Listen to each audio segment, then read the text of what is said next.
In the name of the Father, and of the Son, and of the Holy Spirit. Amen. Third Sunday in Lent. Dear brothers and sisters, in the first reading of today, taken from Genesis chapter 3, verse 1 to 8, and chapter 10, verse 13 to 15, we see Moses who was going out with the sheep for feeding.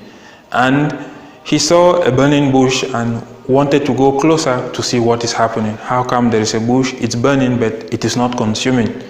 So he heard a voice which says, "Take off your sandals." My dear brothers and sisters, during this Lenten period, we are all called upon to take off our sandals so that we can meet God face to face. What are these sandals that we are supposed to take off? Not the physical shoes that we put on, not the physical sandals that we put on almost every day. We are called upon to look into our lives, to see those things that stop us from seeing the face of God. Sin is one of those things that we have to remove from our lives. We have to convert our hearts. We should make our hearts, which are strong like stone, to be as soft as flesh.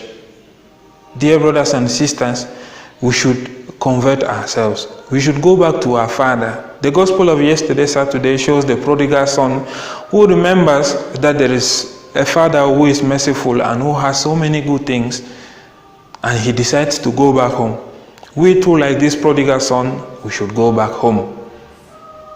In the gospel taken from Luke chapter 13, verse 1 to 9, Jesus uses the parable of the fruit that doesn't bear any fruit to show us that we are supposed to repent, that God is giving us a second chance. I'm sure each and every one of you in your lives, you've been given a second chance. We have offended our parents back at home and they have given us a second chance. Those who are in love relationships have received maybe a second chance from their partners because of one error they committed or another. In our lives, God too, during this Lenten period, every year, gives us a second chance to come back to Him. What are we going to do of that second chance He's giving us? Is He going to find us next year still not bearing any fruit and end up cutting us?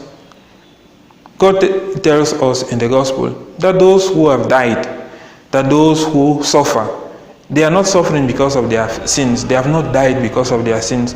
Those who have accidents left and right and die, those who are in war-torn areas and they die, they do not die because of their sins. Those of us who are living, we are not living because we are good persons. We are living because God gives us a second chance.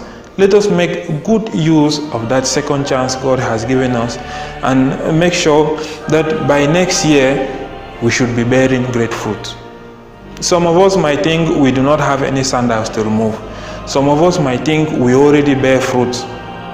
But St. Paul in his first letter to the Corinthians tells us that we should be careful.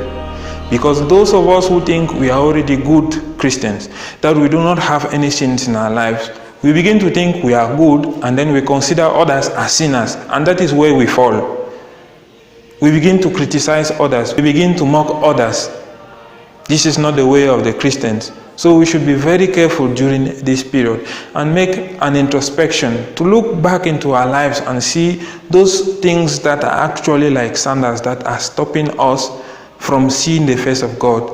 We clean off all those things so that we may come to see the face of God. May God give us this grace that we need, so that this grace might be like manure put under the tree, so that we may bear fruit in our lives, fruits in abundance. May God bless you all.